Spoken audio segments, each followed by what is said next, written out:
Assalamualaikum warahmatullahi wabarakatuh. Waalaikumsalam.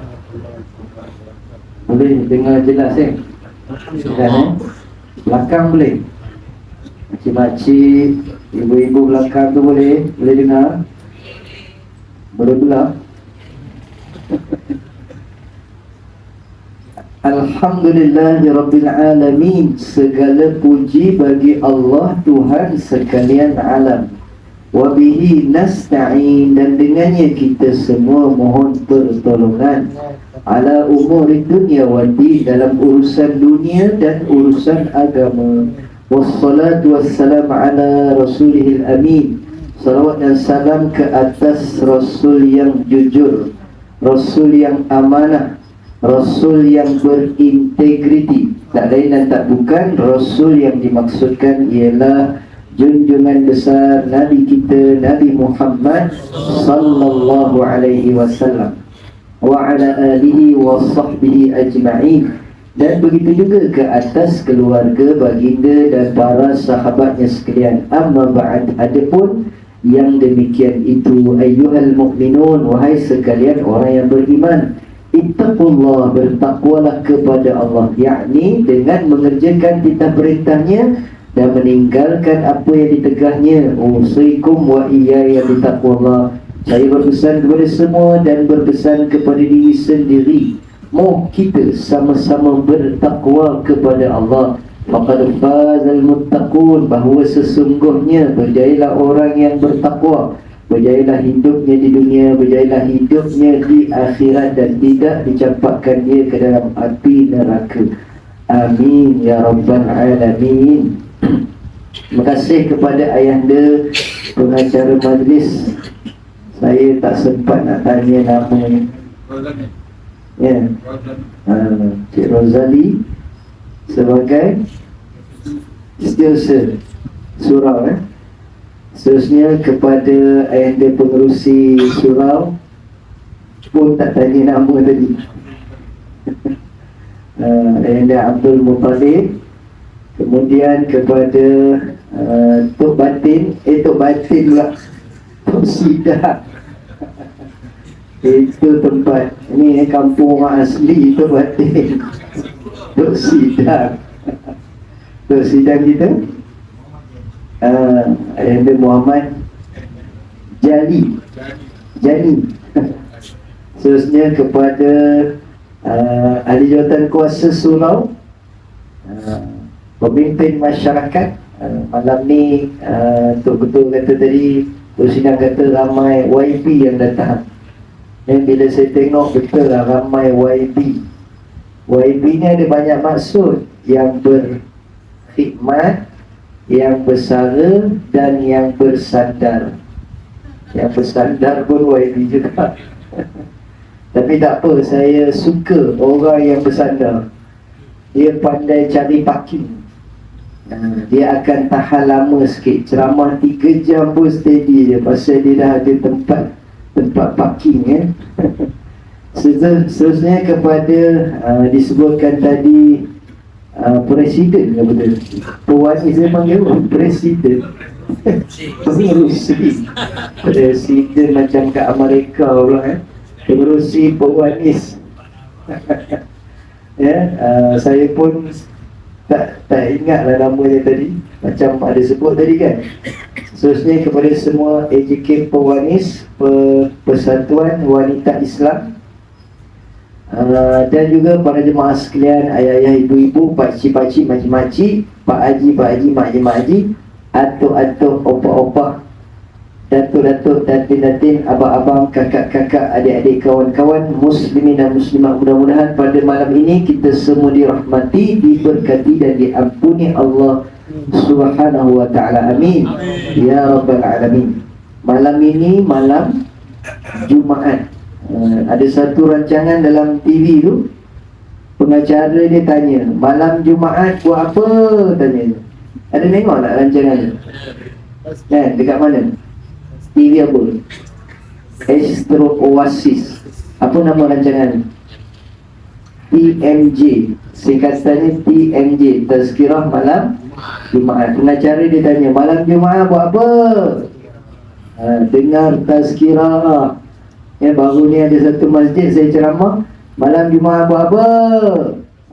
Saya tak tahu nak buat apa ustaz, saya bujang lagi, katanya. Maknanya orang yang dah kahwin yang tahu nak buat apa malam Jumaat. Baik, jadi tuan-tuan ni, kenapa saya nak ngaburkan malam ini malam yang istimewa?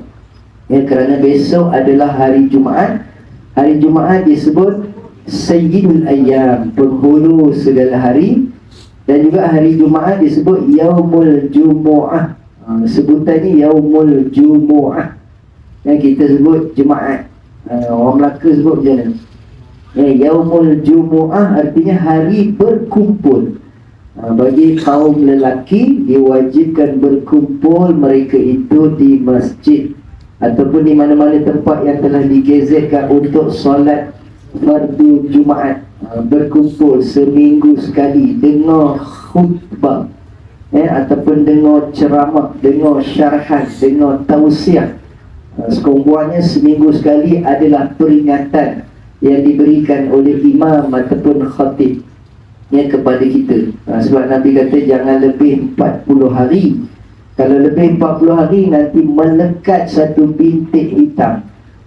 Yang tak pergi sembahyang Jumaat tu, itu risau tu, bahaya tu. Dah berapa hari tu, dah berapa lama tu tak dengar ceramah, tazkirah, kuliah, tausiah.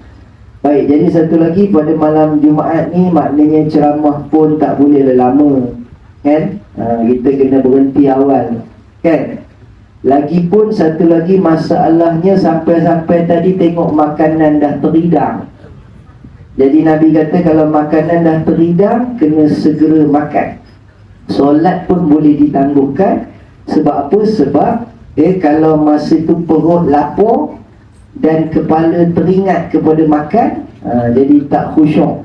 Jadi kita tak boleh ceramah lama, Kita akan berhenti awal sebab kita nak solat isyak, kemudian nak makan, nak balik cepat. Setuju? Setuju ni tak? Pasal makan setuju aja. Baik, jadi tuan dirahmati Allah Subhanahu Wa Taala, malam ini kita nak mengembara ataupun berhijrah. Saya datang daripada Perak. Jadi malam ini banyak slang Perak lah yang keluar. Boleh? Orang Melaka faham kan? Jadi daripada Perak sampai sini hari Isnin, dah lama dah. Esok habis dah. Esok hari apa tu? Jumaat. Dah terlupa. Esok hari Jumaat. Dia biasa ni kalau malam Jumaat ni dia macam pening-pening sikit, dan teringat rumah. Jadi besok hari Jumaat habis program saya di Melaka, InsyaAllah saya nak hijrah pula ke Perak balik. Jadi begitulah kehidupan kita yang sentiasa berpindah randah. Daripada rumah tadi, siapa bersiap-siap ambil wudu, kemudian menuju ke masjid, menuju ke surau. Kata Nabi, satu langkahnya satu pahala, satu langkahnya gugur satu dosa, dan diangkat satu darjat. Bertuahlah, beruntunglah orang yang rumah jauh, kan? Pasal dia banyak langkah. Siapa rumah dekat rugi sikit, langkahnya sikit. Siapa rumah dekat, siapa rumah jauh banyak langkah, banyak pahalanya, banyak dosanya digugurkan, maka banyaklah darjatnya yang diangkat oleh Allah Subhanahu Wa Taala. Habis itu ustaz, mana cik kami yang rumah dekat ni kurang sikit. Sebelum datang surau, yang rumah dekat tu kena pergi pusing, pergi air keruh dulu, kan? Dan petang-petang ni jam nak pergi ke sana pula, pusing-pusing dulu, baru datang ke surau. Jauh dah sikit, dapat dah pahala banyak. Macam, setuju tak? Okey tak cadangan tu? Nampak macam merepek je ustaz. Kami dah elok rumah dekat ni senang datang ke surau, tapi biasanya rumah dekat dia lambat datang, kan? Yang rumah jauh sampai dulu. Saya bawa jemaah umrah. Ada yang kata, ustaz kami nak yang hotel dekat. Tapi nak murah, mana ada. Kalau hotel dekat, harga pakejnya mahal lah sikit kan. Okey lah, jadilah harga tu kira mampu lah, dia kata ambil ke hotel dekat. Kenapa pakcik nak hotel dekat? Senang nak ke masjid, kata. Bila hotel dekat, senang nak berulang alik ke masjid. Tapi rupanya bila dah sampai sana, orang yang duduk hotel dekat lagi payah nak ke masjid. Dia semayang depan hotel aja kan, dia semayang dekat lobi aja. Kadang-kadang dia semayang dekat hotel tu ada surau, tapi di sana panggil masjid. Dia tak pergi pun masjid, lagi dekat rupanya lagi payah nak pergi masjid. Jadi kan, kita ni kalau hati tu dah memang bergantung dengan masjid, bergantung dengan surau, sebagaimana kata Nabi, wa rajulun qalbuhu mu'allaqun bil masajid, lelaki yang hatinya telah melekat, bergantung dengan masjid. Nanti di hari akhirat dia akan dapat tempat berteduh dikala tidak ada tempat berteduh. Ya, ada 7 golongan. Salah satunya lelaki yang istiqamah ke masjid. Dalam hadis ni disebut lelaki. Perempuan macam mana pula? Kesian orang perempuan yang datang. Kami ni tak dapat ke ustaz? Kan, kata ulama, kalau ada majlis ilmu fardu ain pula tu, isteri nak pergi ke masjid, nak pergi belajar fardu ain, tapi kena minta izin dulu daripada suami. Ada minta izin tak?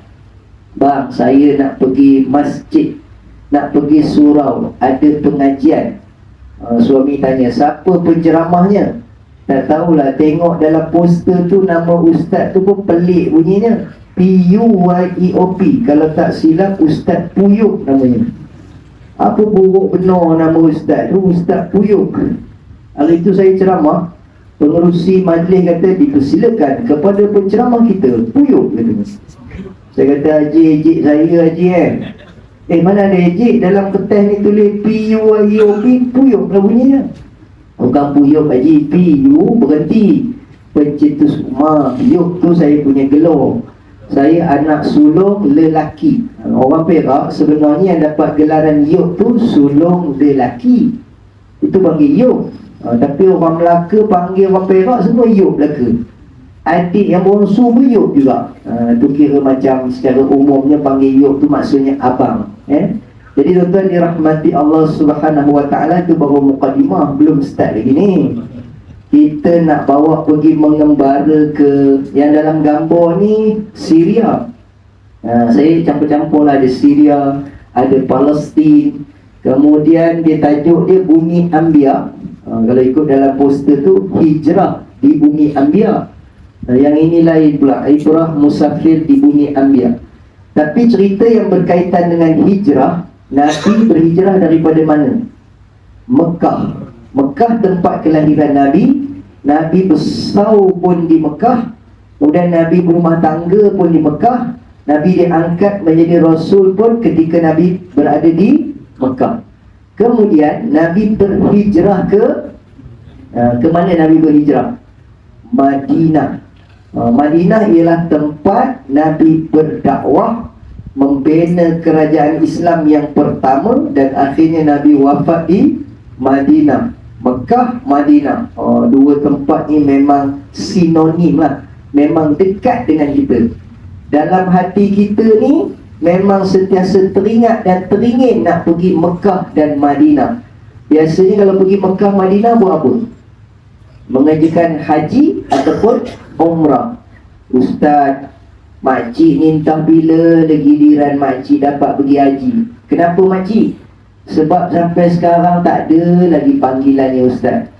Makcik daftar bila? Baru tahun lepas makcik daftar. Habis dalam kertas tu dia tulis bila? Dalam kertas tu dia tulis lagi 148 tahun. Makcik tak tahulah makcik ni hidup lagi bila. Kita pun nak bagi sedap hati, insya-Allah hidup lagi makcik 148 tahun. Lagi pun makcik pun muda lagi, sihat lagi. InsyaAllah umur makcik ni dalam 300 tahun ada kot. Kan, nak bagi sedap hati kan. Tapi makcik dengar ustaz ni puji makcik ke, peli makcik ke rampui katanya. Ya, jadi sebenarnya tuan-tuan ya, kita selama hari ni banyak yang salah faham. Saya pun baru tahu. Rupanya kalau buka akaun tabung haji RM10 aja, itu akaun. Tapi kalau nak daftar pergi haji, yang itu kena buka lain. Ya, dia punya pendaftaran lain. Dia kena ada model dalam tu 1,300 lebih. Kalau tak silap saya kan. Itu daftar lain. Jadi siapa yang baru nak daftar lagi 148 tahun. Agak-agak masa tu hidup lagi ke tak? Ya, rasanya dalam tanah dah ke Ustaz kan? Tapi setakat ni tengok keadaan. Kalau ramai yang hati-hati tu semua pakat meninggal belaka, cepat lagi giliran kita. Tapi kalau semua panjang umur, memang ikut giliran yang dia bagi tu lah. Lagi 148 tahun. Yang setakat ini umur penduduk Malaysia yang paling panjang 120 tahun. Mula-mula saya sangka perempuan, rupanya lelaki kan? Sebab saya pergi mana-mana ramai yang kata, Ustaz, kampung kami ni yang tinggalnya ramai ibu tunggal dengan ibu tunggul. Oh, iya ke Mam? Imam kata lah, ibu tunggal dengan ibu tunggul. Mam, saya biasa dengar ibu tunggal, ibu tunggul tak biasa dengar pula. Dia kata ibu tunggal kematian suami, ada anak. Tapi kalau ibu tunggul, suami meninggal, anak pun tak ada, itu dia panggil ibu tunggul. Jadi saya tanya, kalau lelaki sama tak? Dia panggil bapa tunggal dengan bapa tunggul. Oh, lelaki lain. Lelaki dia panggil bapa tinggal. Oh, beza pula jadi tuan-tuan ni nak ceritanya, kita akan pergi mengerjakan haji dan juga umrah dua tempat ni, Mekah dan Madinah. Macam mana cara pun kita akan pergi. Tuan-tuan ni dalam Al-Quran disebut wa'addim finnas, seru manusia ni untuk mengerjakan haji. Dia akan datang daripada seluruh pelosok dunia, naik macam-macam kenderaan. Kalau kita tengok di Malaysia ni sendiri tuan-tuan, berpuluh tahun yang lalu naik kapal laut. Ya, berbulan-bulan katanya kadang mati atas kapal. Lepas tu macam mana cara ke buminya? Campak je lah dalam laut. Lepas tu kita dengar dah moden sikit, naik kapal terbang 9 jam perjalanan. Tapi dalam pada dah ada kemudahan naik kapal terbang, ada pula yang kata nak mencabar diri, saya nak pergi naik motor. Ada orang Malaysia pergi naik motor, orang Perak. Ya, dia dulu pelumba, namanya Wazi. Dia pergi Mekah naik motor. Ingatkan naik motor tu dah terror dah. Rupanya ada pula ustazah naik basikal. Orang mana tu tak tahu. Dia pergi dengan suami dia berdua, modelnya 1900, setahun baru sampai naik basikal. Kemudian tuan-tuan hari tu orang Perak lagi buat hair, nak pergi Mekah jalan kaki. Orang Bido, orang Melaka tak tahu, mungkin orang Melaka berada kot. Tapi dia nak pergi jalan kaki, sekerat jalan aja, lepas tu naik kapal terbang. Maknanya dia tak pecah rekod lagi lah. Yang pernah memecah rekod berjalan kaki pergi ke Mekah menunaikan haji ini, satu orang yang bernama Uwais Al-Qarni. Dia pergi Mekah berjalan kaki daripada Yaman ke Mekah. Dan dia juga yang memecahkan rekod dia. Kenapa? Dia pernah berjalan kaki daripada Yaman ke Mekah. Dan dia juga berjalan kaki sambil menggendong ibunya daripada Yaman ke Mekah. Dia pecah rekod dia sendiri. Mana ada orang pernah buat tuan-tuan ni berjalan kaki pikul mak dia. Tapi nak dapat sampai ke tahap itu, ya, orang di kawasan ni apa nama ni? Paya Rumput, Sungai Udang. Orang Paya Rumput, Sungai Udang kena pikul lembu sehari 2 kali. Pasal Uwais Al-Qarni buat macam tu. Sehari dia pikul lembu, bawa turun daripada bukit ke bawah, kemudian petang bawa lembu naik daripada bawah ke bukit.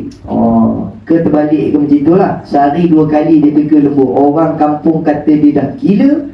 Kemudian pula orang kutuk dia sebab dia ada penyakit sopak. Akan tetapi dia tidak terkenal di bumi. Siapa pun tak pernah like ataupun follow ataupun subscribe dia, kan? Dia pun tak ada TikTok, tak ada YouTube, tak ada follower. Akan tetapi dia terkenal di kalangan penduduk langit. Sehingga kan bila dia sampai di Mekah, Nabi mengatakan kepada Sayyidina Umar dan Sayyidina Ali, jika bertemu dengan pemuda bernama Uwais Al-Qarni, jumpa dan minta doa daripada dia, kerana doanya mustajab. Antara sebab kenapa doanya mustajab, kerana dia berbakti kepada ibunya. Jadi tuan-tuan mudah-mudahan kita tergolong di kalangan orang yang begitulah, sentiasa berbakti kepada kedua ibu bapa kita, terutama sewaktu mereka masih hidup. Kan ada kisah pernah seorang sahabat menggendong ibunya, lalu ditanya, adakah saya sudah berbakti kepada ibu saya? Saya dah bawa ibu saya ni tawaf apa semua ni. Berat ni, bukannya ringan. Kira saya tambah lah tu kan. Adakah saya telah dikira berbakti kepada ibu saya? Tidak. Kenapa tidak? Sebab seorang ibu, seorang ayah akan senantiasa mengharap supaya anaknya membesar dalam keadaan sihat, dan supaya anaknya bahagia dan panjang umur. Akan tetapi seorang anak, apabila ibunya sudah lanjut usia, apabila ayahnya sudah lanjut usia, sudah tua, dia sakit pula tu, dia sentiasa berharap di lubuk hatinya, jauh di sudut hatinya, bilalah nak mati orang tua ni, kan, menyusahkan aja.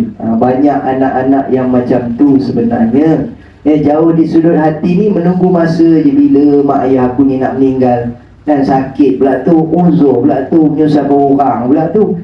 Jadi tuan-tuan dirahmati Allah sekalian, mudah-mudahan kita sentiasa menjadi orang yang berbakti kedua ibu bapa kita.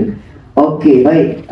Sekarang ni nak tengok wayang sikit tuan-tuan ni cerita ni bukanlah mat kilau, cuma adalah orang panggil saya macam mat kilau. Saya kata tak ada, macam hiup silau adalah.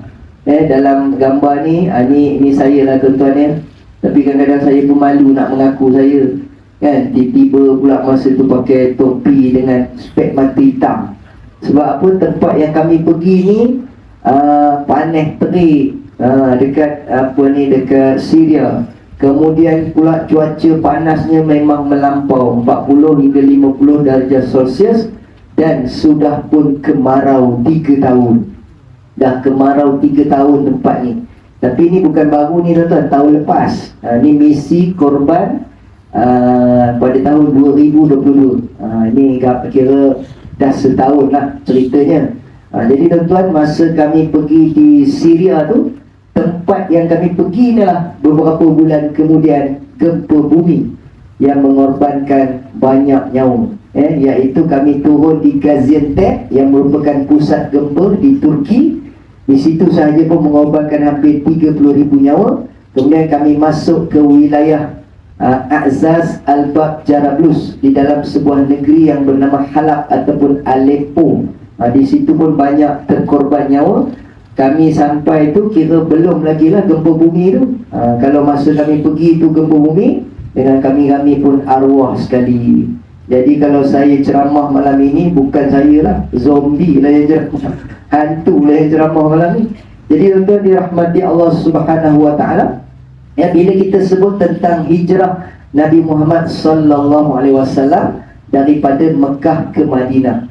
Tapi bila sebut peristiwa Isra dan Mi'raj daripada Mekah ke Palestin, bila sebut bumi Anbiya, bumi tempat yang diutuskan para Nabi dan Rasul, Malaysia ni termasuk tak bumi Anbiya? Ada tak termasuk bumi Anbiya Malaysia ni? Ada yang kata masuk. Sebab di Malaysia pun pernah ada Nabi, pernah ada Rasul, pernah ada Tuhan. Hebatnya kita di Malaysia ni, Nabi pun pernah ada, Rasul pun ada, Tuhan pun ada, kan. Tapi itu Nabi yang scammer lah, Nabi palsu. Dekat Selangor pernah ada mengaku Rasul, Rasul Melayu katanya. Bila wartawan tanya, Pak Cik, kenapa mengaku jadi Rasul? Mana ada Rasul? Rasul terakhir Nabi Muhammad, dan Nabi Muhammad tu Arab. Nabi sebelum-sebelum tu Bani Israel. Tak ada Nabi daripada bangsa Melayu. Tahu apa jawapan dia? Sebab tak ada Nabi daripada Melayu lah saya wakil Rasul untuk bangsa Melayu. Kering aja mukanya, kan? Macam tak bersalah aja. Rupanya kadang-kadang tuan-tuan ni, kita kalau nak menipu ni muka kena kering, jangan nampak tergagap-gagap.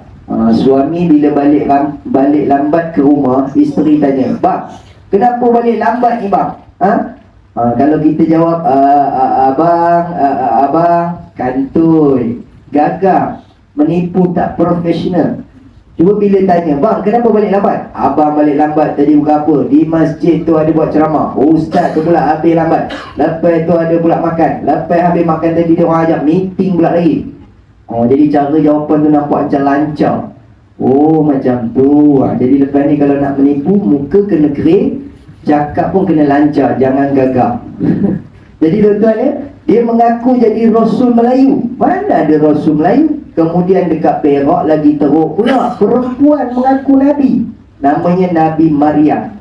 Bila ditanya, mana ada rekod perempuan jadi Nabi? 124,000 Nabi, 315 Rasul, kesemuanya lelaki. Tidak ada seorang pun Nabi daripada kalangan perempuan. Jadi dia jawab pun lebih kurang macam tadi juga. Sebab tak ada Nabi perempuan lah, saya wakil Nabi untuk perempuan. Jadi Nabi pun ada, Rasul pun ada. Tuhan dekat Pahang, Tuhan Harun namanya, dekat Terengganu Ayah Pin, kan? Ini hebatnya Malaysia ni. Jadi tuan-tuan, yang mudah fahamnya ialah bumi Anbiya ni, bumi tempat diutuskan para Nabi dan Rasul. Dan Nabi kita ialah Nabi yang terakhir. La Nabiyya ba'dah, tidak ada lagi Nabi selepas baginda. Melainkan kata ulama, hanya ada seorang Nabi yang belum diwafatkan oleh Allah, dan dia akan muncul nanti ketika berlakunya tanda-tanda kiamat besar. Setelah kemunculan Dajjal, ya, sebelum berlakunya kiamat sebenar, Nabi Isa alaihissalam, tujuan dia turun ke bumi untuk membunuh Dajjal. Dan pada ketika itu aman sekejap, dan dia melaksanakan syariat Nabi Muhammad sallallahu alaihi wasallam. Dan tak lama selepas itu Nabi Isa pun wafat. Itulah satu-satunya Nabi yang belum diwafatkan. Ada pun yang lain, semuanya telah meninggal dunia ataupun telah wafat, termasuklah Nabi kita Muhammad sallallahu alaihi wasallam. Masa peristiwa hijrah, Nabi naik unta, kan? Tuan-tuan kalau pergi ke biasa ke Madinah ke, yang kita akan dibawa ziarah ke ladang unta, rasanya di Mekah, Hudaibiyah. Kadang-kadang boleh pergi, kadang-kadang tak boleh pergi, kan? Yang hari itu lama juga, beberapa tahun tak boleh pergi ke ladang unta kerana unta kena sakit. Macam sekarang ni saya tengok banyak di sekolah-sekolah, budak-budak kena penyakit kuku, tangan dan mulut, mulut, tangan dan kuku, apa penyakitnya dah, HMND. Jadi rupanya unta pun kena juga penyakit tu. Satu masa hari tu dia tak benarkan kita pergi tengok unta. Tuan-tuan kalau tengok unta, handsome ke tak? Handsome ke tak? Kan? Unta tu kalau dia tengok cermin, dia pun perasan dia handsome juga. Tapi kata Allahyarham Datuk Ustaz Ismail Kamus, kita kalau tengok cermin, letak itik sebelah. Wahai cermin ajaib, antara aku dengan itik, mana lagi handsome? Jawapannya dah tentulah, manusia makhluk terhandsome, tercantik, terpaling sempurna diciptakan oleh Allah Subhanahu wa taala. Laqad khalaqnal insana fi ahsani taqwim. Sesungguhnya manusia itu diciptakan sebaik-baik kejadian. Jadi kita janganlah pernah rasa rendah diri yang kita ni kudu, tak lawa, tak handsome. Hari itu saya sembang ada dengan satu orang AJK Masjid. Dia kata dia kerja dekat Kedutaan Malaysia di Korea. Ramai orang minat sangat Korea. Katanya cantik perempuan Korea. Jadi kata Haji ni, sebenarnya Ustaz, orang Korea bukannya cantik pun, orang Malaysia, orang Melaka lagi cantik katanya. Saya kata, biar betul Haji, saya tengok dalam televisen tu, orang Korea cantik Haji, itu kumpulan Blackpink tu. Nampak pink, tak nampak pun putih, nampak pink aja kulitnya, tak ada parut Haji. Haji tu kata, sebenarnya Ustaz, dia orang bukannya lawa pun, mata sepet aja. Haji tak baik mengata orang Haji. Betul Ustaz, yang lawa tu buat pembedahan plastik. Haji, tang mana yang plastik Haji? Muka je ke? Dia kata daripada kepala sampai pusat plastik. Ustaz kalau kahwin dengan orang Korea, cium pipi, muak plastik. Cium hidung, plastik. Cium dahi, plastik. Cium telinga, plastik. Cium tengkuk, plastik. Bawah sikit pun plastik katanya. Sampai pusat plastik. Daripada pusat ke bawah, baru ori katanya. Ya Allah, tuan-tuan, kita bukan main lagi. Minat berbenar dengan pelakon Korea, penyanyi Korea. Tapi yang betul-betul lawa yang saya tengok sendiri depan mata, orang Arab Palestin, orang Arab Syria. Perempuan dia mata biru, mata coklat, mata hijau. Bila sampai dekat Syria, tuan-tuan, nampak ramai anak-anak yatim, beratus ribu anak yatim. Kematian ayah, kematian ibu, syahid kerana dibunuh oleh tentera Bashar Assad. Kalau di Palestin pula ramai yang kena bunuh dengan tentera Zionis Israel. Bila tengok anak-anak yatim, teringat anak kita. Bila tengok perempuan Palestin, terlupa pula bini kita. Itu masalahnya pula, tuan-tuan. Nasib baik kami pergi itu 6 hari je. Masuk dalam ni bukannya boleh lama-lama. Dia bagi kebenaran 3 hari. Sebab negara tengah berperang lagi, bergolak lagi, belum aman lagi Syria. Setakat ini ada tempat yang dah boleh masuk, tapi kebanyakan tempat masih lagi belum boleh. Sebelum-sebelum ni banyak anak-anak kita yang pergi belajar, yang bekerja pun ada di Syria. Selepas itu keadaan Syria hancur seperti padang jarak, padang terkukur. Kemusnahan, kematiannya yang sangat ramai, dan lebih ramai yang mati berbanding di Palestin. Rupanya Syria, tuan-tuan, sangat teruk. Kematian lebih ramai daripada Palestin rupanya. Jadi bila tengok perempuan-perempuan Syria, memang dalam hati tu ada teringin, tapi dalam masa yang sama takut. Teringin tapi takut. Maknanya kita ni ada satu lagi persatuan. Kalau di sana persatuan apa tu? Persatuan apa tadi? Pewanis. Persatuan wanita Islam. Lelaki ada pertibi, persatuan takut bini.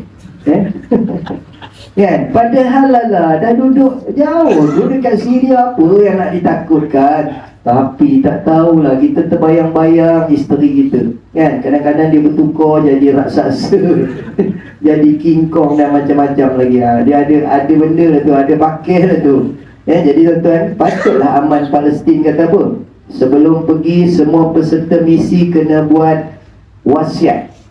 Saya pun jadi pelik, kenapa nak kena buat wasiat? Dia kata kita pergi tempat bahaya, negara yang berperang. Jadi pergi tak kembali. Apa maksud pergi tak kembali? Bila sampai sana kena tembak, dah mati. Jadi buatlah wasiat siap-siap. Rupanya tuan-tuan, bila sampai sana baru saya faham maksud pergi tak kembali itu ada 2. Yang pertama mati, yang kedua sangkut dengan orang sana, udah tak balik. Jadi malam ini kalau ada yang berhajat, dah halang-halang tersebut ni, kalau ada pakcik-pakcik yang berhajat, yang nak tambah cawangan orang Palestin, orang Syria, kita ada ramai senarai ibu-ibu tunggal. Kalau ada yang berhajat, lepas habis ceramah ni, bagi tahu benar, PM tepi. Kan kita boleh bagi senarai. Ada seorang pengerusi masjid dekat Melaka ni, saya tak naklah sebut di mana, tapi ini betul ni tuan-tuan, kisah benar. Dia angkat tangan, Ustaz, saya nak. Dia betul pengerusi angkat tangan. Betul Ustaz. Sebelum apa-apa, biarlah pengerusi yang berhadapan, biarlah pengerusi yang mulakan. Saya kata tahniah, inilah pengerusi yang kita nak. Sebab bila pengerusi buat dulu, baru AJK berani, barulah jemaah pun ikut. Jadi saya nak cabar pengerusi yang buat dulu. Pengerusi bagi nama. Tapi sebelum pengerusi tu dia kata jadi, saya nak tahu berapa kos. Saya nak standby duit. Saya pun kata anggaran dalam 50k Haji. Kenapa mahir sangat Ustaz? Perempuan Palestin harga Yahudi katanya. Mahir tu. Kenapa orang Palestin tapi harganya Yahudi mahir? Saya kata, Haji nak bawa pembantu rumah Indonesia pun permulaan berapa K? 20K lebih juga. Itu nak jadi bibi tu. Ni nak jadi isteri, apalah salah. Keluarlah belanja lebih sikit Haji, nanti dapat kat dia juga, isteri Haji juga. Lagipun matanya hijau Haji, matanya biru saja perangat. Lepas tu kata pengurusi masjid, jadi tulis nama saya. Oh, kita pun dah nak tulis. Kejap. Berapa umurnya? Lupa nak tanya. Kita pun kabur. Dalam senarai kami ni, umur lingkungan 60-70. Jadi Haji tu kata, cancel, tak jadi. Kenapa Haji tadi berajak sangat? Saya nak cari yang muda-muda katanya. Tak padan pada Haji tu umur dah 70. Teringin juga nak yang muda. Takut nanti kalau kita bagi yang muda, pengerusi tak datang masjid. Sebulan mana pergi pengerusi ni.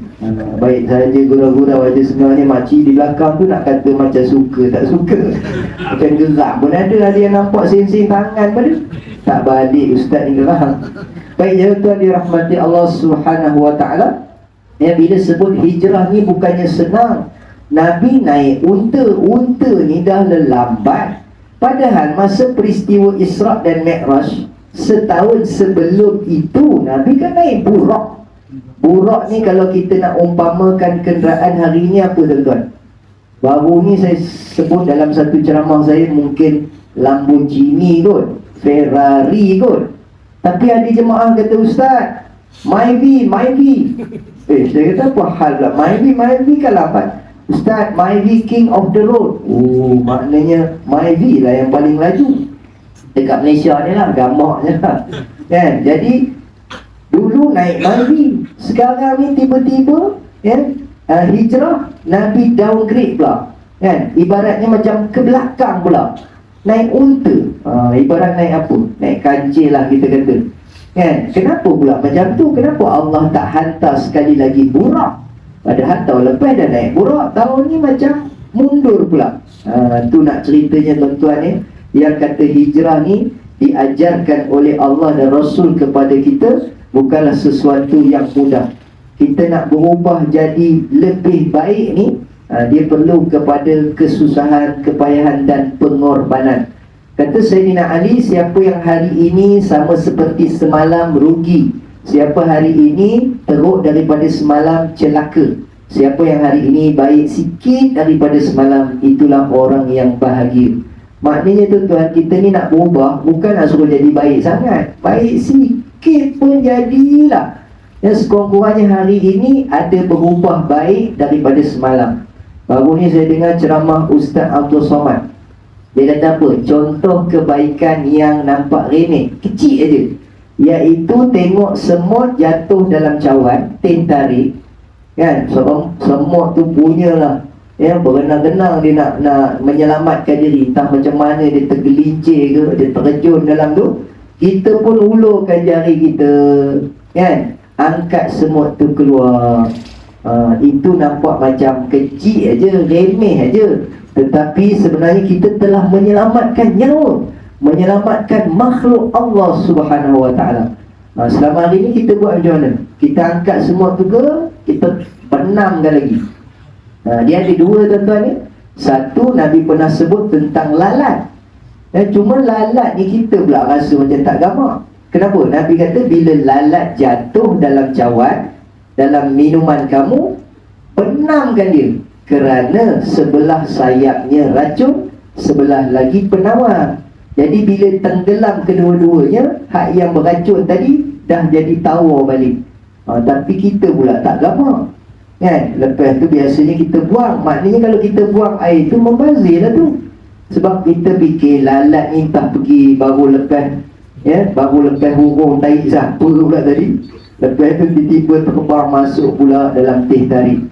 Tapi kata Ustaz Abdul Somad, benda tu bergantung kepada niat. Adakah kita waktu menyelamatkan semut itu berniat menyelamatkan semut ataupun berniat menyelamatkan teh tarik? Yang mana satu?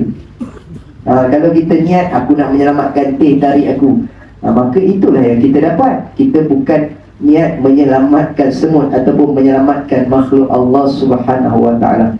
Baik tuan-tuan dirahmati Allah Subhanahu Wa Ta'ala, sampai dekat Jabal Thur.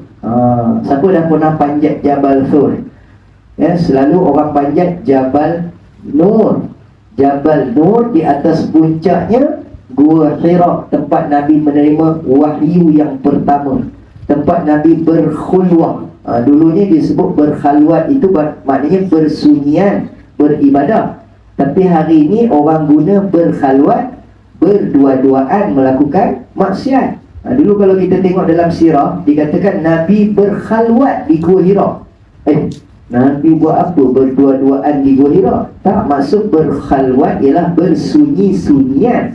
Khulwah arti sunyi, bersunyi-sunyian untuk melakukan ibadah. Tapi hari ini kita pakai berkhalwat, berdua-duaan untuk melakukan maksiat. Itu namanya Jabal Nur. Ada satu lagi Jabal, namanya Thawr. Di atas puncak Jabal Thawr itu ada Gua Thawr. Ustaz, siapa di sini kaki hiking? Selalu bila saya bawa jemaah, okey, siapa jemaah yang nak ikut saya, kita akan panjat Jabal Thawr, Jabal Nur. Biasanya yang muda-muda lah. Okey Ustaz, dalam 10 orang, satu van. Sebab itu dia tak termasuk dalam trip ziarah yang wajib. Ziarah yang biasa kita pergi tu sampai dekat kaki bukit, ambil gambar, cerita-cerita sikit, dah balik. Tapi yang ini, dia terkeluar daripada jadual. Biasanya kita akan panjat malam. Siapa nak ikut? Ada makcik nak ikut juga. Ustaz, saya nak ikut Ustaz. Makcik boleh panjat ke? Tak, makcik tak panjat. Makcik duduk bawah je. Makcik tunggu Ustaz. Makcik boleh tunggu ke? 4 jam ni kami di atas ni. Tak apa, makcik tunggu aja. Makcik nak ambil gambar. Makcik nak relax, santai-santai. Okey lah. Kalau makcik nak ikut, jom. Banyak orang dah panjat Jabal Nur, Jabal Thur. Kalau dekat Melaka ni bukit apa ada?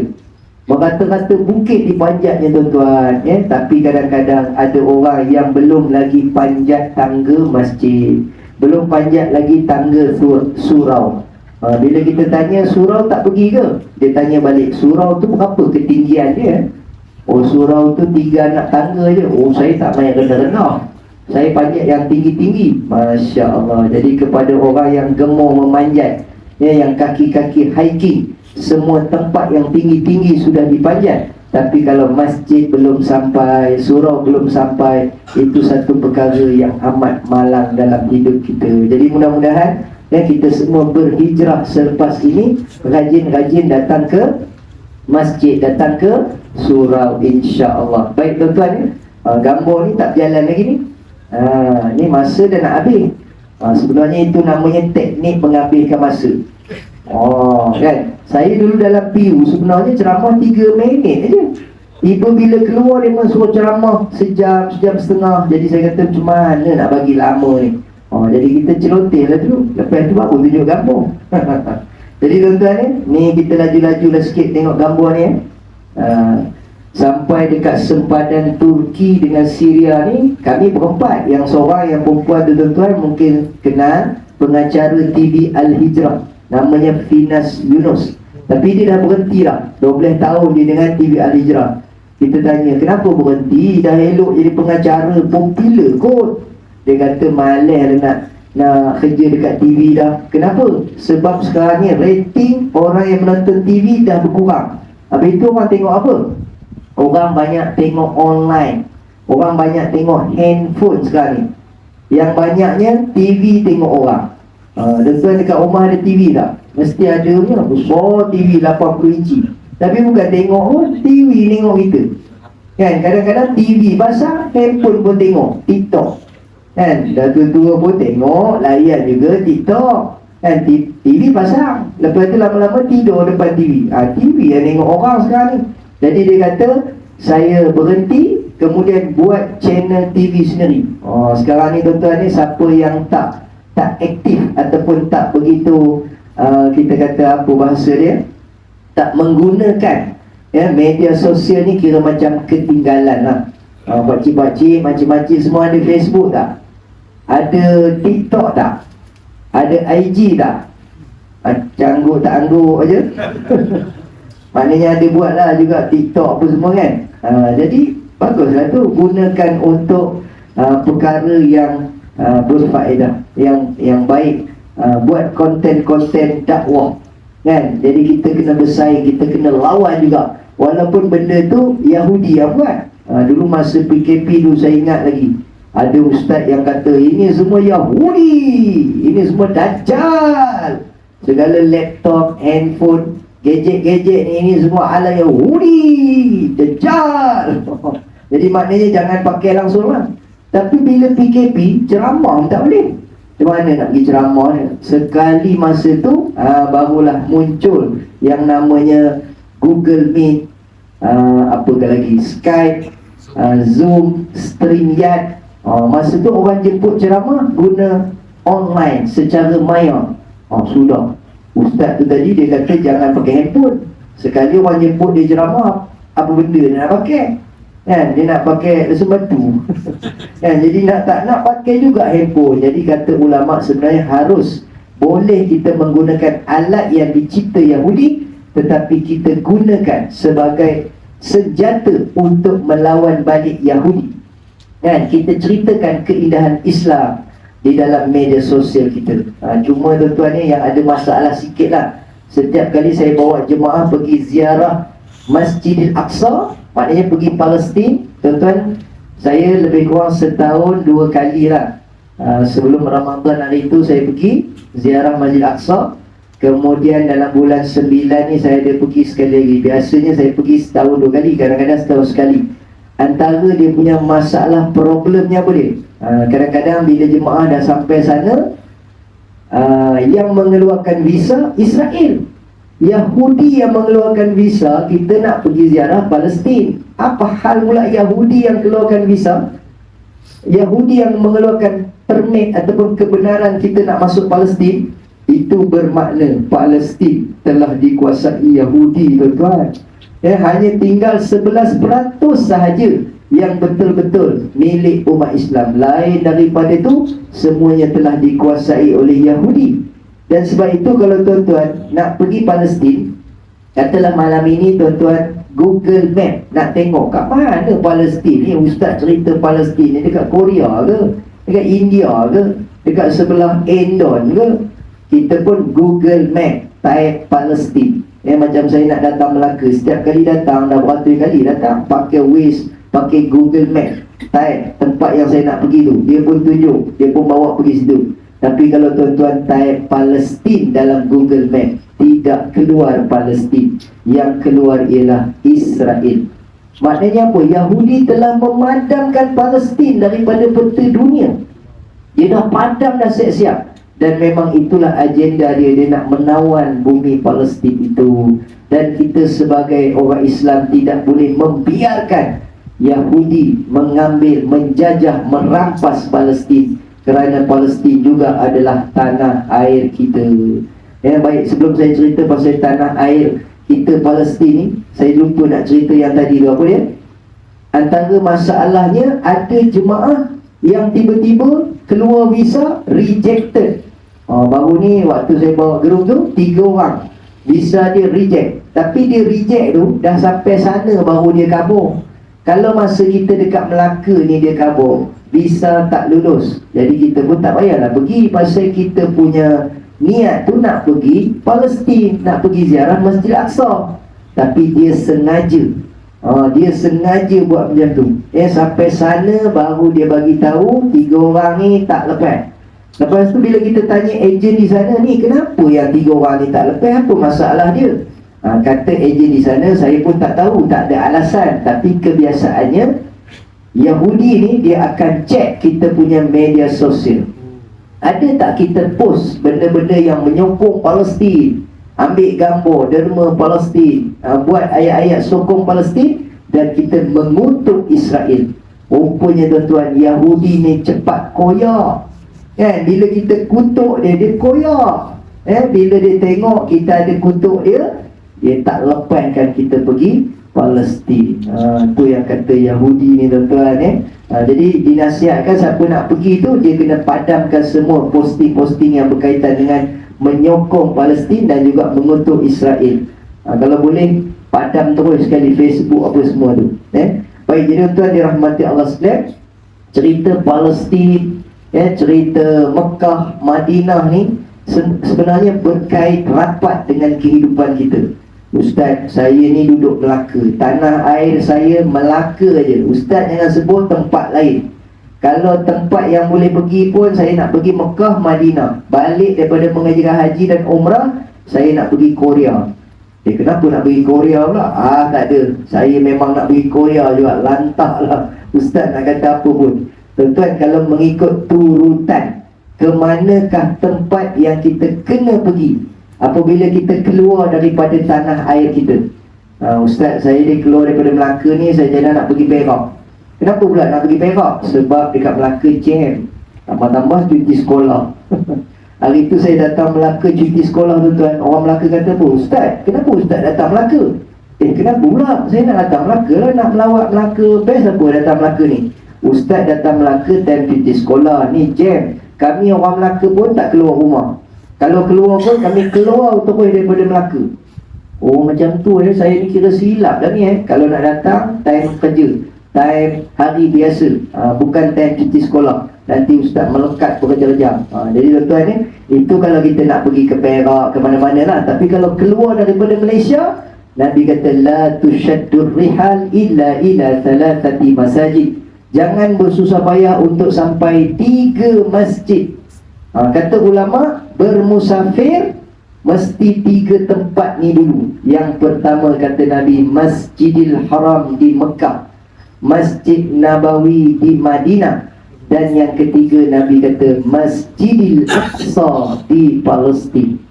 Ustaz, setakat ni 3-3 tu pun saya tak ikut Ustaz. Sebab apa? Saya dah pergi Vietnam 8 kali.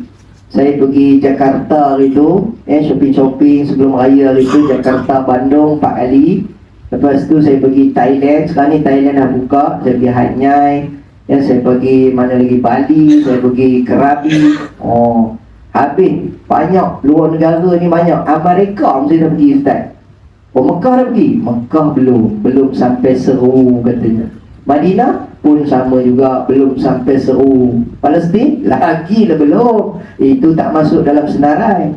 Jadi tuan-tuan ni, apa yang kita buat ketika kita berada dalam jahiliyah, ketika kita tidak tahu, maka dimaafkan, diampunkan oleh Allah. Jadi sekarang ni kita dah tahu, rupanya kita kena pergi Mekah dulu, Madinah, lepas tu Palestin. Lepas dah pergi 3 tempat ni, pergilah Amerika 16 kali pun tak apa. Ustaz, saya macam nak pergi Israel. Pergilah Israel. Kalau dah pergi Mekah, Madinah, Palestin, nak pergi tempat lain silakan. Tapi pastikan 3 tempat ni pergi dahulu. Ustaz, saya punya giliran nak pergi haji belum sampai lagi. Tapi dalam akaun saya ada 300,000. Saya nak tunggu yang subsidi kerajaan punya. Giliran tak sampai lagi. Jadi kata ulama tuan-tuan, siapa yang ada simpanan kalau dah lebih, dia tunggu pula subsidi kerajaan yang nak pergi giliran haji tu, maka wajib dia menggunakan duit tersebut. Ambil lah haji furoda ke, haji package yang mahal tu, sebab duitnya dah cukup. Jangan tunggu yang subsidi tu. Habis yang dalam akaun tu nak buat apa? Oh, yang itu saya nak pergi tempat lain Ustaz. Saya nak pergi New Zealand katanya. Nak tengok lembu. Kan?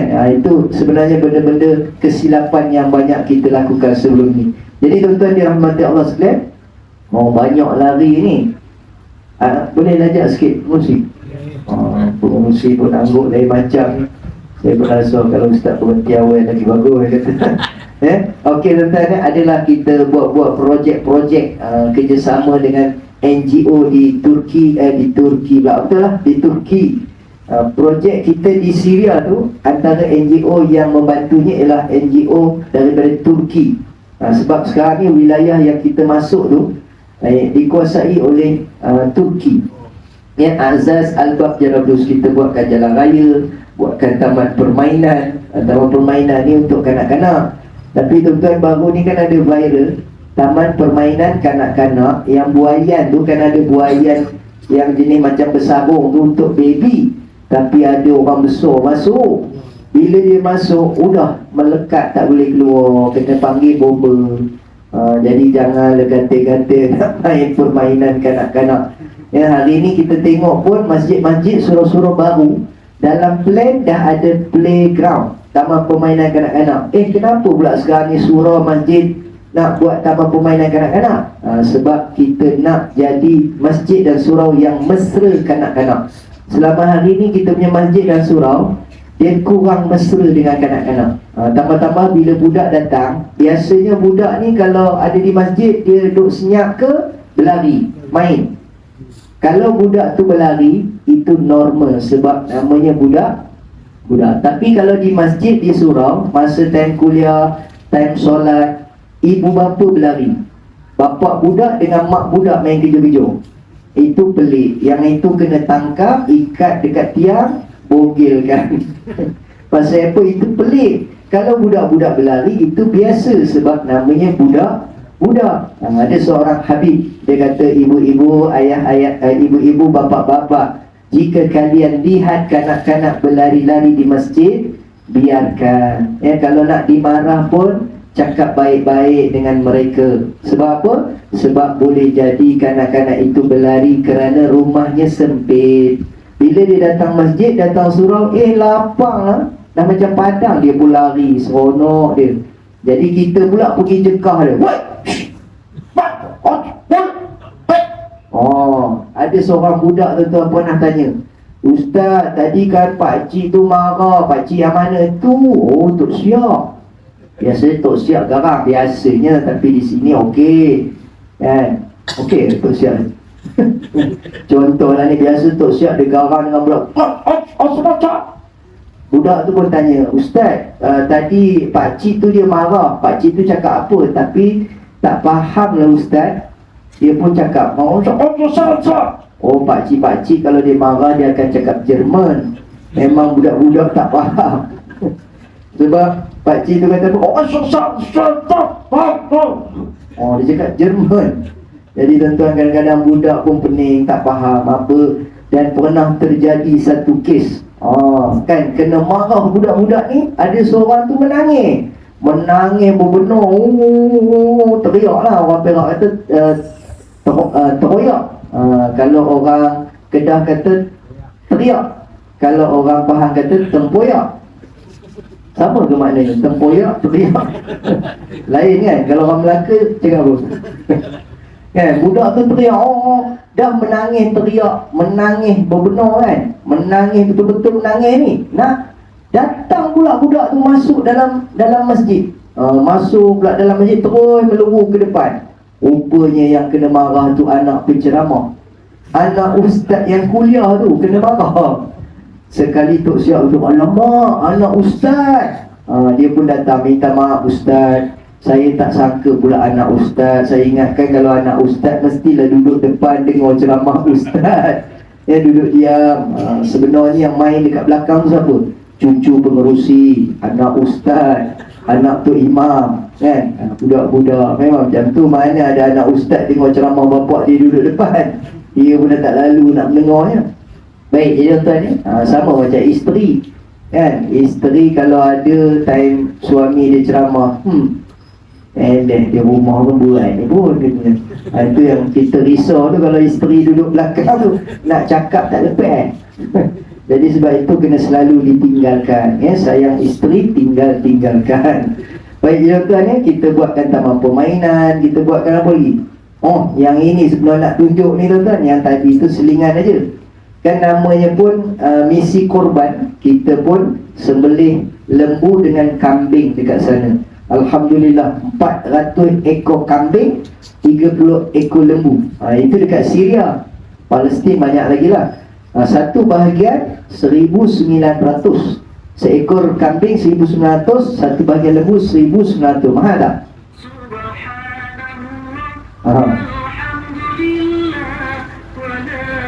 Ilaha illallah, Allahu Akbar. 9 okey. Lembu dengan kambing 1,900. Seekor kambing, satu bahagian lembu. Mahal tak? Mahal ke tak? Tak mahal sangat, tak murah sangat, Ustaz, apa ni, itu Syria 1,900. Selalu saya sebut Palestin dulu. Palestin 2,300. Palestin 2,300 seekor kambing, satu bahagian lembu. Ada yang tanya, Ustaz, kenapa mahir benar lembu Palestin, harga Yahudi? Sekali lagi dengar, harga Yahudi. Bila sebut harga mahir je, orang sekarang ni sebut harga Yahudi. Kenapa mahir? Tak ada ke yang murah sikit? Ada Syria, satu bahagian 1,900. Ustaz, itu pun mahir juga. Ada tak yang murah? Ada dekat Yaman.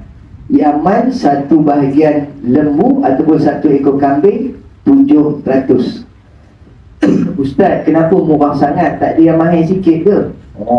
Dah bagi yang murah nak mahir pula. Ya, ada 750. Yang itu namanya korban sejuk beku. Yang itu kita buat korban dekat Brazil dengan India. Baru ni tuan-tuan, kami punya pengurus Amal Palestin Cawangan Melaka ni, 2 orang dihantar ke Brazil. Yang rupanya Brazil ni pengeluar daging halal kedua terbesar di dunia. Bila sampai sana tuan-tuan, tengok dia punya lembu dia, lembu sador tu, harga baru dalam 6,000. Dekat sini belah-belah ribu kan. Lembu sador tu, harga dia baru dalam 6,000 ke 7,000 sahaja. Jadi oleh kerana murah dan juga kos pengurusan dia tu murah, jadi kita buat korban sejuk beku. Maksudnya apa dia?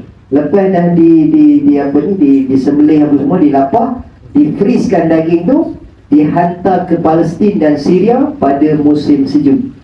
Ni dah nak dekat musim sejuk ni, dah habis musim panas kan, baru ni musim haji, musim panas. Kemudian lagi sebulan 2 bulan ni tuan-tuan nak masuk musim sejuk. Kalau di Syria dengan Palestin, dia punya sejuk dia tuan-tuan sampai negatif. Ya, kita punya aircon dekat rumah tu 16 kan. Itu bukan negatif, itu pun dah sejuk dah. Kan, kadang-kadang dekat surau tak ada aircon, tapi suraunya ada aircon. Walaupun surau ni kecil je, tapi comel kan, lepas tu ada aircon. Dulu jemaah komplain, apalah surau tu hangat pijo, tak ada aircon. Pengerusi tu simpan duit, tak nak belanja. Pengerusi pun dengar panas. Okey, tak apa, pasang aircon banyak.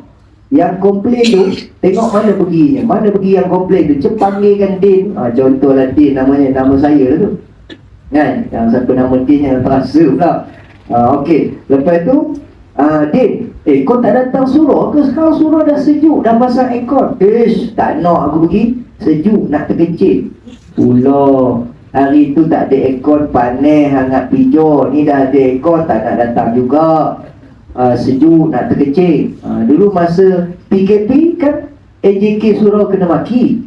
AJK semua Yahudi, tak bagi orang pergi surau. Banyak yang kena maki kan. Tapi lepas dah buka, habis PKP, dah longgar, boleh datang surau, yang komplain pun tak datang. Mana perginya? Hari tu bukan main lagi, kata orang Yahudi. Jadi tuan-tuan, macam tu lah perangai-perangai kita ni kan.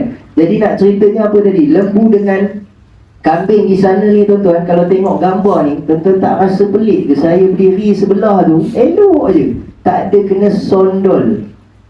Yang banyak sondol menyondol ni Malaysia.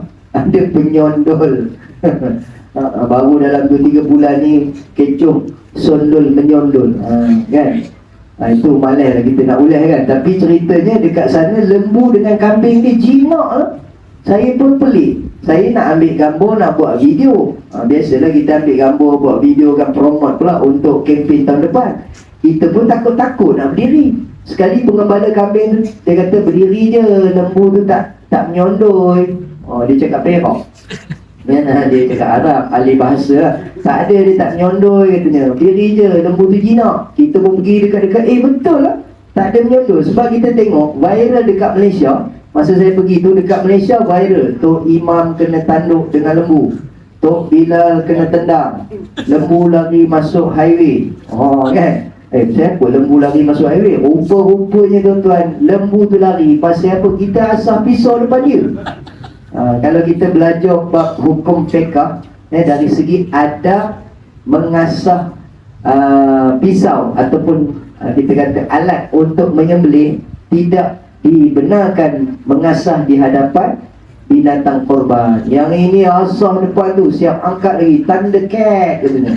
Mana tak lari lembu tu, masuk highway dia pun takut juga kan. Jadi di sini tuan-tuan, lembu dia jinak. Tanya-tanya macam mana lembu di sini jinak, dia kata kami bagi makan. Rupanya faktor pemakanan yang menyebabkan lembu tu jinak.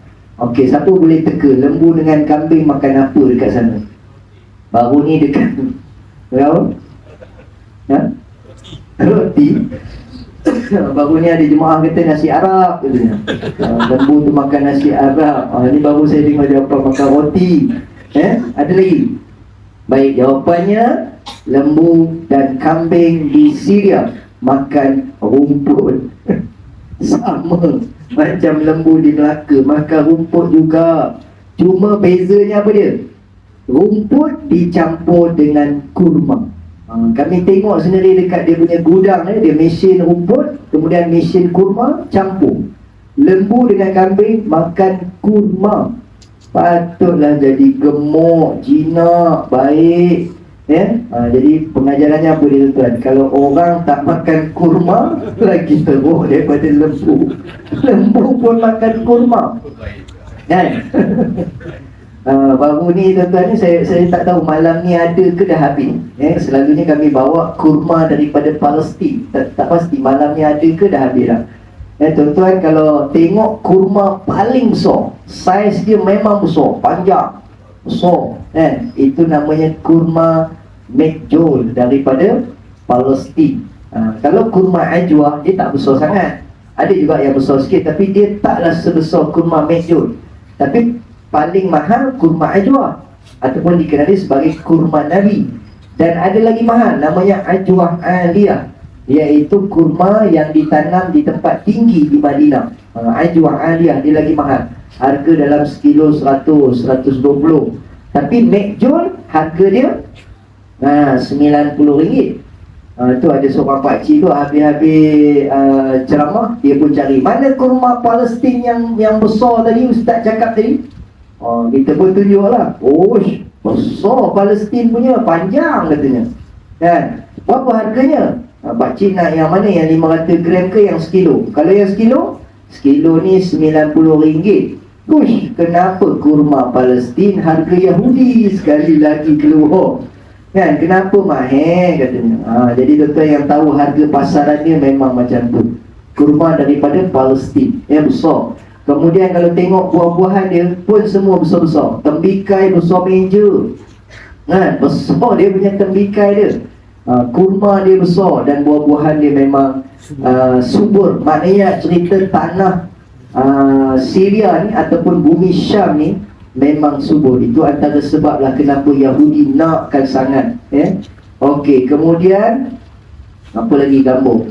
Ini waktu kenduri tuan-tuan ni. Yang tuan-tuan tengok ni, ini di satu macam rumah teres, kos rahmah, kos rendah, kos rahmah pula. Kos rahmah pun boleh jugalah. Maknanya rumahnya ada 2 bilik kecil je pun. Lepas tu ada satu dapur, satu bilik air.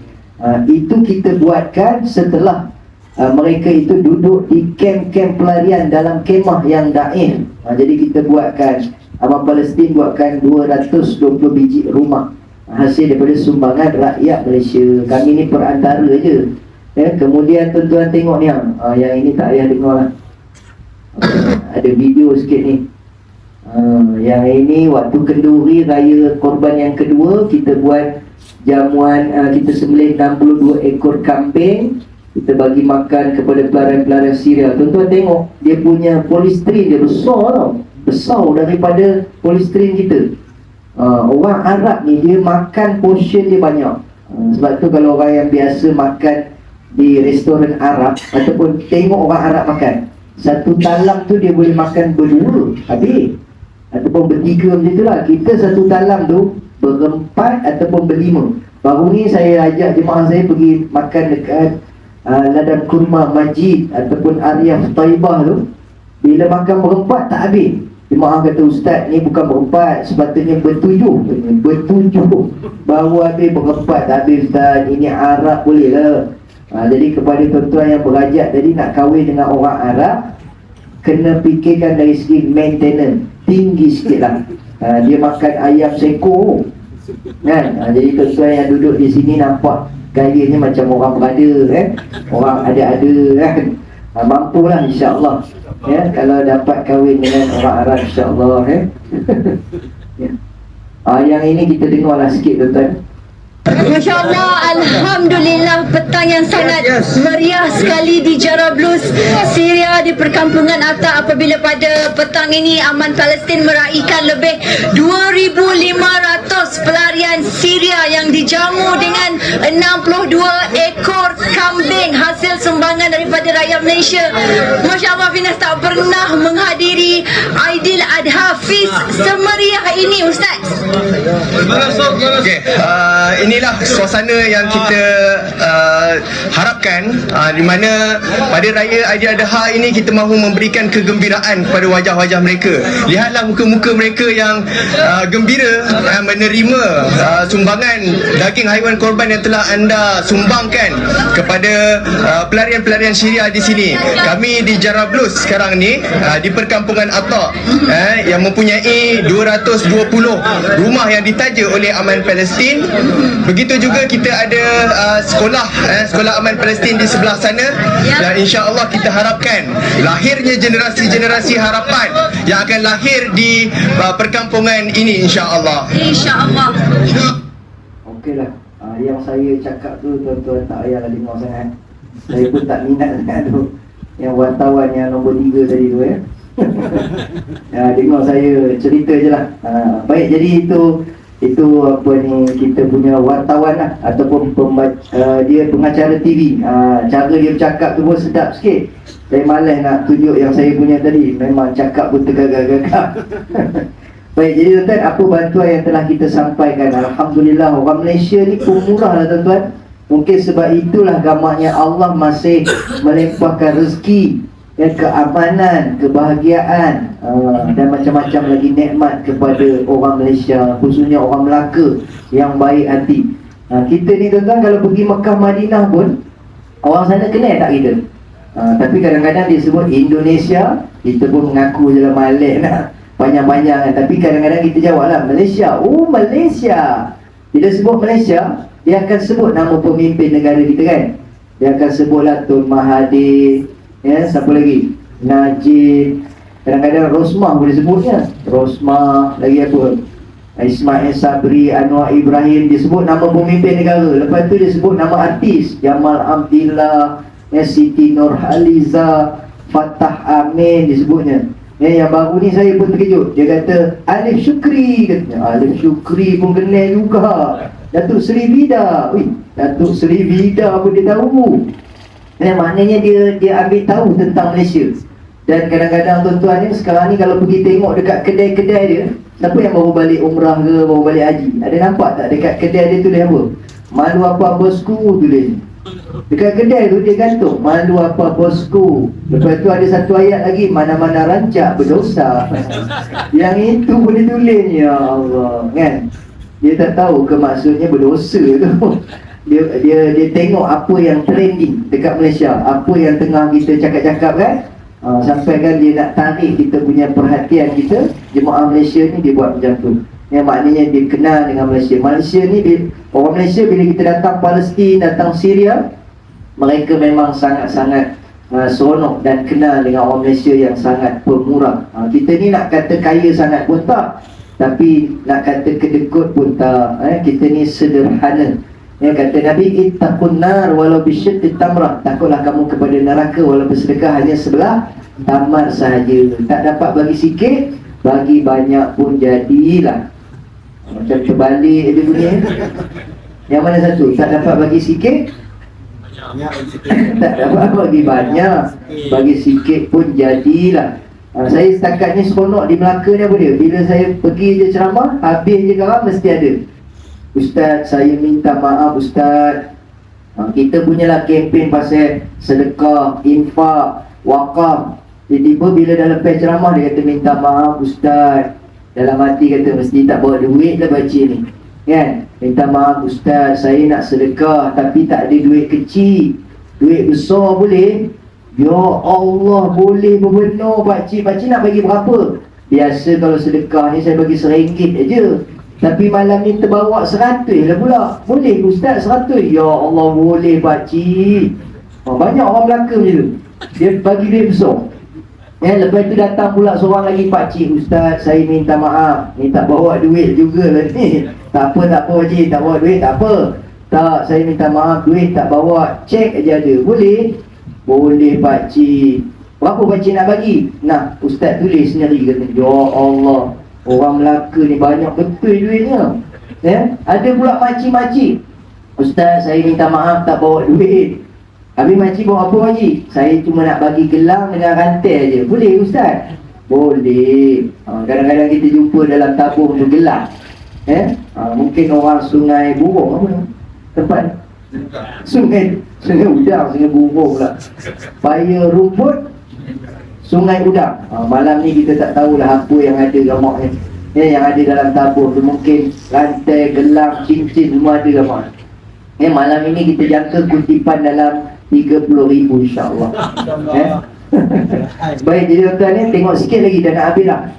Gambar-gambar ni tuan-tuan pun biasa buat. Apa ni kita panggil aktiviti ibadah kurban. Saya pun sebenarnya bukan nolong English pun. Habis Ustaz buat apa Ustaz? Ambil gambar, ambil video. Lepas tu yang saya tolong apa dia? Masukkan daging dalam plastik. Lepas tu timbang. 1.6 kilo, ada yang 2 kilo macam tu lah, tengok berapa jumlah ni kan. Lepas tu kita hantar. Yang ini merasalah pengalaman hantar daging korban ni, dia masuk dalam lori pergi ke kem-kem pelarian. Ni dia tuan-tuan. Pergilah kem-kem tu dekat padang pasir. Dia bukannya dekat dekat kawasan perumahan ke punya. Ini kem-kem ni dekat padang pasir. Macam ni lah rumah ni. Dia punya kemah ni. Dah lah panen terik. Lepas tu kipas tak ada, peti air tak ada, kan? Mobile Legend tak ada. Budak-budak sekarang ni, alamak Ustaz saya tak ada kipas, tak ada aircon, tak ada apa, tak apa. Janji boleh main ML. Bagi handphone pun dah cukup dah. Yang ini main Mobile Legend ke, PUBG ke, Roblox ke, apa nama game pun tak boleh main. Lepas tu tuan-tuan, tong air tu, air diangkut daripada sungai, namanya Sungai Furat. Bila masukkan air dalam tong tu, terbuka macam tu lah, tengok berkelada airnya. Air ni nak buat apa ni? Buat mandi lagi, masak lagi, minum. Ada kowe tak? Mana ada kowe? Kuku pun tak ada. Ya Allah. Besar nikmat kita duduk di negeri Melaka ni, Masya Allah. Alhamdulillah, sumbangan rakyat Malaysia kita bina masjid, buatkan sekolah, buatkan 220 biji rumah. Ini setelah bertahun-tahun mereka duduk dekat kemah tu. Kemudian makcik yang atas ni banyak penyakitnya, kencing manis. Ni makcik ni kalau kencing manis ni tak boleh pergi haji ni. Saya teringat baru ni masa musim haji kan banyak yang buat medical check up tak boleh pergi haji. Jadi ada makcik tu dia kata, Ustaz saya kencing manis ni mereka tak bagi, tapi kalau kencing orang tak apa. Kencing orang boleh pergi haji, jangan kencing manis. Jadi tuan-tuan yang budak muda ni pula tak sekolah, kemudian tak ada kerja, sekolah tak ada dah kena bom. Lepas tu yang ini ibu tunggal ni, tuan-tuan, Ustaz macam mana nak tengok Ustaz dia mau pakai rompi tu kan? Ada kawan saya bila nampak aja perempuan Arab ni pakai kurdah tu kan, dia kata Yusuf Tayyub tadi. Itu nama syarikat kurma, itu kan Yusuf Tayyub. Ini ibu-ibu tunggal. Kemudian ni saya sembang dengan budak-budak ni. Saya tanya adik-adik, tak sekolah ni adik-adik buat apa? Mak dia kata apa dia? Walaupun anak kami tidak sekolah, tetapi kami ajarkan anak-anak kami Al-Quran. Saya pun test budak ni, suruh baca surah Al-Kawthar. Adik baca surah Al-Kawthar. Diam aja. Dalam hati saya kata, mak dia cakap tadi ajar Al-Quran, tapi suruh baca surah yang senang tak boleh. Adik baca surah Al-Ikhlas, diam aja, tak baca juga. Adik baca surah Al-Masad, pun diam juga. Sekali mak dia datang, mak dia kata apa? Itu soalan senang sangat, tanyalah yang susah sikit. Saya pun suruh baca surah Al-Mulk, baru dia baca Bismillahirrahmanirrahim. Tabarakalladzi biyadihil mulku wa huwa ala kulli syai'in qadir. Rupanya tadi kita tanya soalan senang, dia pun malas. Al-Ikhlas dia tak payah baca. Rupanya kalau nak suruh baca Yasin, As-Sajdah kan, Al-Mulk, baru dia baca. Bacanya sedap tuan-tuan, suara macam Arab. Ya, sebab dia pun memang orang Arab, jadi suara dia macam Arab lah. Okey, yang itu Sungai Furat. Sungai ni tuan-tuan tahun lepas viral mengering. Sungai tu mengering kerana apa? Kerana tadi lah dah kemarau dah 3 tahun. Lepas tu pula kemarau dah 3 tahun, jadi sungai kering. Tapi hari ni nampak macam banyak sikit air ni. Ini bahagian yang dalam sikit. Ada bahagian yang sudah kering, nampak perkampungan-perkampungan lama. Jadi di sana sebenarnya tuan-tuan, dia orang punya ketakutan dia apa dia? Satu, takut sebab air tak ada. Kemudian takut yang paling besar ialah takut sebab dah dekat nak kiamat. Kan Nabi kata tidak berlakunya kiamat sehingga kalian mendapati Sungai Furat mengering. Itu maknanya tanda kiamat yang dah dekat.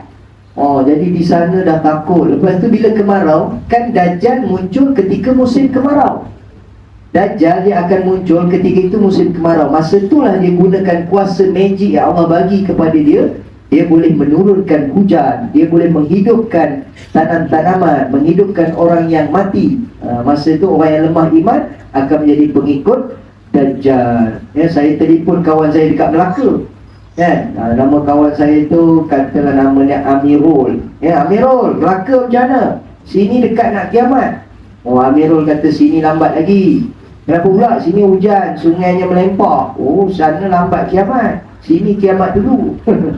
Jadi tuan-tuan ni kalau kiamat sekali harum. Jadi satu peringatan kepada kita, tanda-tanda kiamat sekarang ni tuan-tuan, semuanya telah berlaku. Tanda kecil, ada ulama kata 40 tanda, ada ulama kata 100 tanda. Semua dah jadi, tinggal menunggu tanda kecil yang terakhir, iaitulah kemunculan Imam Mahdi. Dan ada yang meramalkan tahun depan. Itu ramalan. Ya, pasal apa tuan-tuan ni? Tahun depan 2024 genap 100 tahun kejatuhan kerajaan Turki Osmaniyah. Jadi berdasarkan hadis di mana Nabi kata selepas 100 tahun, setiap 100 tahun akan muncul mujaddid, iaitu pembaharu agama, yang pejuang agama lah. Istilah yang senang kita fahamnya pejuang agama. Di mana ada ulama mengatakan kalau dah semua tanda kecil berlaku, maknanya yang nak muncul itu Imam Mahdi. Ke daripada Melaka Imam Mahdi? Memang taklah tuan-tuan ya. Namanya Imam Mahdi maksudnya pemimpin yang mendapat petunjuk. Nama sebenarnya ialah Muhammad bin Abdullah. Dia daripada keturunan Nabi juga, sebelah Sayyidina Ali. Dia sendiri pun tak tahu yang dia itu Imam Mahdi. Dan apabila tiba masanya, dia dibaiat secara paksa di hadapan Kaabah. Dan ada yang mengatakan dah ada dah Imam Mahdi itu. Itu pendapat lah. Ada orang pendapat mengatakan begitu. Jadi maknanya dah dekat berbenar ni tuan-tuan. Apa persediaan kita? Baik, jadi saya laju-lajukan ya. Okey, kita tengok sikit. Ni last video sebelum terima kasih. Yang ini kuat sikit dia punya bunyi ni, boleh tengok.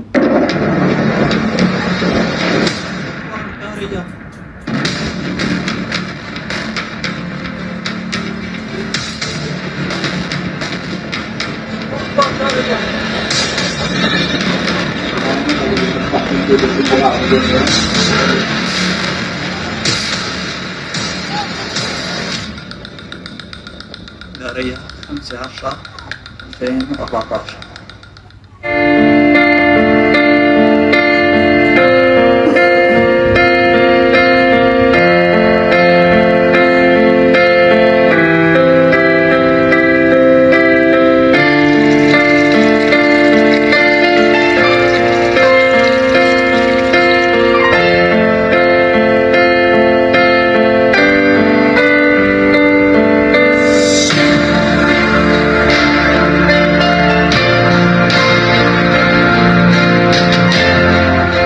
يقولون الماء هي شريان الحياة. السوريون النازحون في مدينة جرابلس وأطرافها حرموا من الحياة في ديارهم في أوطانهم في مدنهم في بيوتهم وإلى هذا المكان يستنجدون.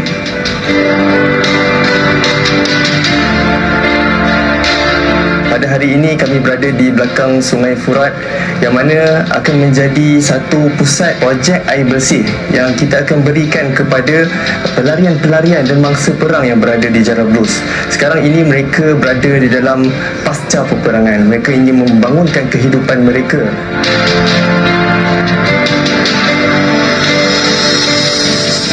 Ayolah bersama dengan Amal Palestin kita serius membina satu projek mega yang akan membangunkan dan memudahkan urusan air, kemudahan air bersih bagi pelarian-pelarian Syria di sini.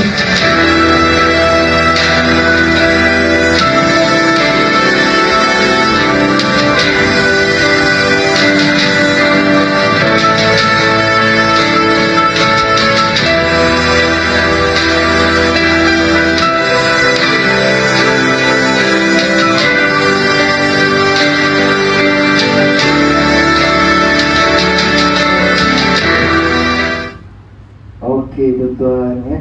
Saya tengok jam ni rupanya dah 9.30. Saya rasa jarang saya ceramah sampai sejam setengah.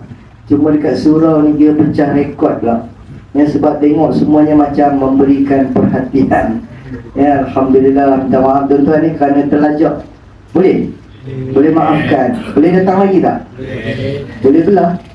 Tengok boleh Ustaz, boleh belah. Cukuplah sekali ni je. Jadi tuan-tuan mana tadi Allah sekian terima kasih ni. Jadi nak ucap terima kasih banyak-banyaklah kepada pihak surau, kemudian Perwanis Persatuan Wanita Islam dan juga Pertibi Persatuan takut begini. Termasuklah saya pun sama juga. Lebih kurang je tuan-tuan ni. Kerana memberikan peluang kepada kami daripada Aman Palestin untuk sama-sama berkongsi. Sebenarnya bateri lemah sikit malam ni tuan-tuan. Hari ni tak adalah banyak sangat ceramah pun, ada 3 je. Tapi perjalanan tadi macam ni sikit kan. Lepas tu kepala pun macam ada pening-pening sikit. Lepas tu bateri pun rasa macam dah lemah. Jadi cara nak mengecasnya ialah kita kena makan. Solat dan juga lepas ni kita makan. Al-Fatihah. A'udzubillahi minasyaitanirrajim. Bismillahirrahmanirrahim. Alhamdulillahi Rabbil Alamin. Ar-Rahmanir-Rahim. مالك يوم الدين إياك نعبد وإياك نستعين اهدنا الصراط المستقيم صراط الذين أنعمت عليهم غير المغضوب عليهم ولا الضالين آمين. Kita doakan mudah-mudahan anak yang lahir itu anak yang soleh dan solehah. A'udzubillahi minasyaitonir rajim. Bismillahirrahmanirrahim. Alhamdulillahi Rabbil Alamin. Wassalatu wassalamu ala rasulina Muhammadin wa ala alihi wa sahbihi ajma'in. Allahumma inna nastahfizuka wa nastawdi'uka dinana wa imanana wa anfusana wa amwalana wa ahlana wa awladana wa kulla shay'in a'taytana.